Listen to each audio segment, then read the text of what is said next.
Tirupati council హాల్లో ఉద్రిక్తత చోటు చేసుకుంది. గ్రేటర్ తిరుపతి అజెండాపై చర్చ జరుగుతూ ఉండగా గందరగోళ పరిస్థితి ఏర్పడింది.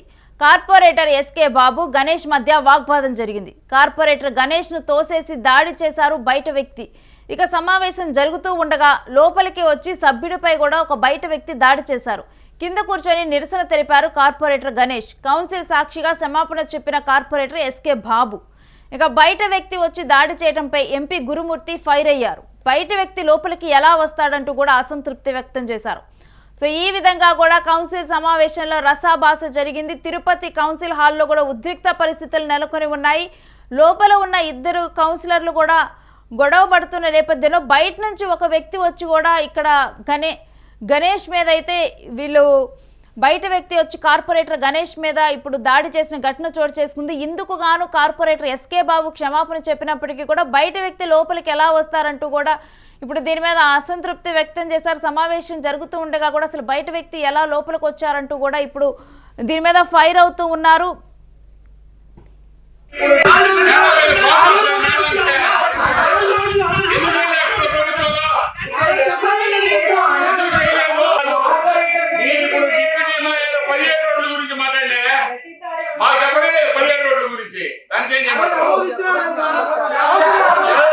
ఈ ప్రభుత్వంలో మన ముందుకు రావడం జరిగింది. గత ప్రభుత్వం గ్రేటర్ ప్రతిపాదన తీసుకురాలేదు. సదుద్దేశంతో ఈ ప్రభుత్వం గ్రేటర్ చేయాలనే అభిప్రాయంతోనే ఈ ప్రతిపాదన మన ముందుకు తీసుకురావడం జరిగింది.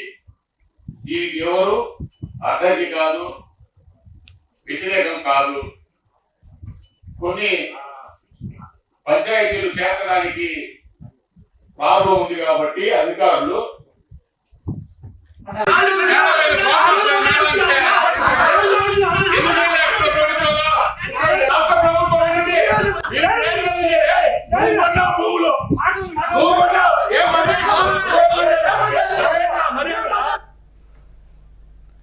ఇక కౌన్సిల్ హాల్లో జరిగిన గొడవ గురించిన డీటెయిల్స్ మా ప్రతినిధి వెంకట్ అడిగి తెలుసుకుందాం. వెంకట్, అసలు కౌన్సిల్ హాల్లో ఏం జరిగింది? బయట వ్యక్తి ఏ విధంగా లోపలికి వచ్చి దాడి చేశారు? ఎస్ రేణు, గత కొంతకాలంగా కూడా గ్రేటర్ తిరుపతి అంశం అనేది తిరుపతిలో కాస్త హాట్ గానే నడుస్తుందని చెప్పాలి. మొత్తం ఈ తిరుపతి మున్సిపల్ కార్పొరేషన్ పరిధిలో ప్రస్తుతం 30 కిలోమీటర్ల పరిణామంలో ఉండగా దీన్ని మొత్తం కూడా ఈ ప్రతిపాదన ప్రకారం 299 నుంచి 300 కిలోమీటర్ల వరకు పెంచాలని రాష్ట్ర ప్రభుత్వం భావిస్తోంది. అమరావతిని ఎలా అభివృద్ధి చేస్తున్నామో భవిష్యత్తులో విజయవాడ, విశాఖ ఇవన్నీ కూడా అభివృద్ధి చేసినట్టుగానే తిరుపతిని కూడా అభివృద్ధి చేయాలంటూ కూడా రాష్ట్ర ప్రభుత్వం ఎప్పటి నుంచో ప్రయత్నాలు చేస్తూ వస్తుంది. ఈ నేపథ్యంలోనే తిరుపతి రూరల్, చంద్రగిరి, రేణిగుంట, ఏర్పేడు మండలాలకు చెందినటువంటి 63 నుంచి 69 పంచాయతీలను గ్రేటర్ తిరుపతిలో విలీనం చేయాలని కూడా రాష్ట్ర ప్రభుత్వం భావిస్తోంది. అయితే దీనికి సంబంధించి కొంతమంది ఎమ్మెల్యేలు అభ్యంతరాలు వ్యక్తం చేస్తూ వస్తున్నారు. ఇప్పటికే పలుసార్లు కౌన్సిల్ మీటింగ్లు జరిగినాయి. అయినా సరే కొంతమంది ఎమ్మెల్యేలు మాత్రం ఈ ప్రతిపాదనను వ్యతిరేకిస్తూ రావడం జరుగుతుంది. కూటమి ఎమ్మెల్యేలు కూడా దీనికి సంబంధించి కాస్త అభ్యంతరాలు వ్యక్తం చేస్తున్నట్టు కూడా వార్తలు వచ్చాయి. గత ప్రభుత్వం దీన్ని తీసుకురాకపోయినా ప్రస్తుత కూటమి ప్రభుత్వం మాత్రం దీనికి సంబంధించి కాస్త గట్టిగానే కసరత్తు చేస్తుంది. అంటే గ్రేటర్ తిరుపతి వస్తే రోడ్లు, అలాగే నీటి సరఫరా, డ్రైనేజీ, పారిశుద్ధ్యం, విద్య, వైద్య సేవలన్నీ కూడా అభివృద్ధి చెందుతాయి.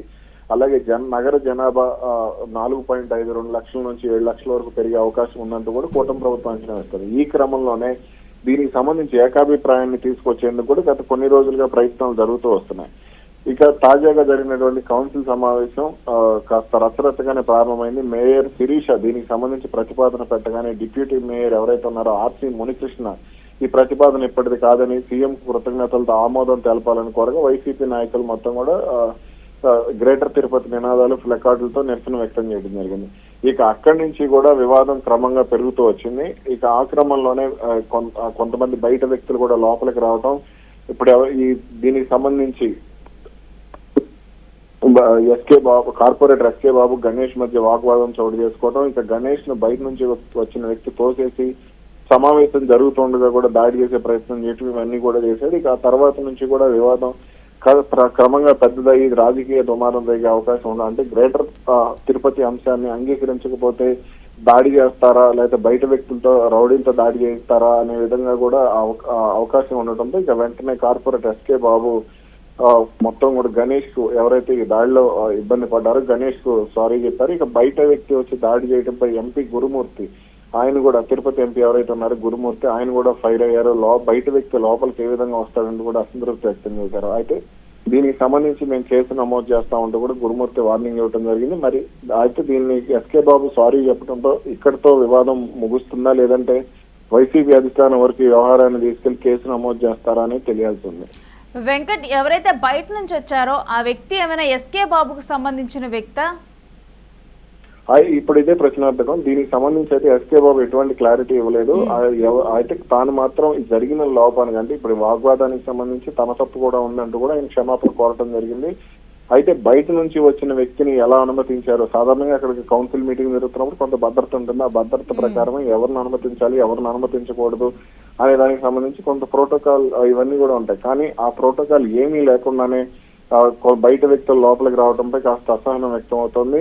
ఈ ఎస్కే బాబు అయితే తనకు ఎటువంటి సంబంధం లేదు, తాను దాడి చేసే ఉద్దేశంలో లేను, ఈ గ్రేటర్ తిరుపతి అంశానికి సంబంధించి ముందుకు వెళ్ళాలి అనేది మా అభిప్రాయం అంటూ కూడా చెప్పడం జరిగింది. అయినా సరే ఇప్పుడు ఆ బయట వ్యక్తి ఎవరు, అసలు అతను ఎవరు లోపల తీసుకొచ్చారనే దానికి సంబంధించి పోలీసులు ఫిర్యాదు చేయాలని కూడా వైసీపీ భావిస్తోంది. Thanks for the details Venkat. ఇక తిరుపతి కౌన్సిల్ హాల్లో కూడా ఉద్రిక్త పరిస్థితులు నెలకొని ఉన్నాయి. ఇక గ్రేటర్ తిరుపతి అజెండాపై కూడా చర్చ జరుగుతూ ఉండగా కూడా దీన్ని కొంతమంది వ్యతిరేకించడం, కొంతమంది సమర్థించడం జరిగింది. అయితే ఎవరైతే వ్యతిరేకిస్తూ ఉన్నారో అంటే ఇప్పుడు కార్పొరేటర్ గణేష్ మీద అయితే ఇప్పుడు బయట నుంచి వచ్చిన ఒక వ్యక్తి, కొందరు బయట నుంచి లోపలికి రావటం జరిగింది. అదే సమయంలో వచ్చిన ఒక వ్యక్తి కూడా వచ్చి గణేష్ మీద దాడి చేయడం జరిగింది. ఆ దాడి చేసిన తర్వాత కార్పొరేటర్ ఎస్కే బాబు అంటే దీంట్లో తన తప్పు కూడా ఉంది అంటూ కూడా తాను ఇటు క్షమాపణ చెప్పటం జరిగింది. అయినప్పటికీ కూడా అసలు బయట నుంచి వచ్చిన వ్యక్తి ఎవరు, ఎందుకు దాడి చేశారంటూ కూడా ఇప్పుడు ప్రజెంట్ అయితే అంటే బయట నుంచి రౌడీలను తెచ్చి దాడి చేపిస్తారా అంటూ కూడా ఫైర్ అవుతూ ఉన్నారు గణేష్. మరి దీని మీద నెక్స్ట్ ఏమైనా కేసు ఉండి ముందుకు వెళ్తుందా, లేకపోతే ఎస్కే బాబు క్షమాపణతో ఇది సద్దుమణిగుతుందా ఏంటి అనేది కూడా వేచి చూడాల్సిన అంశం.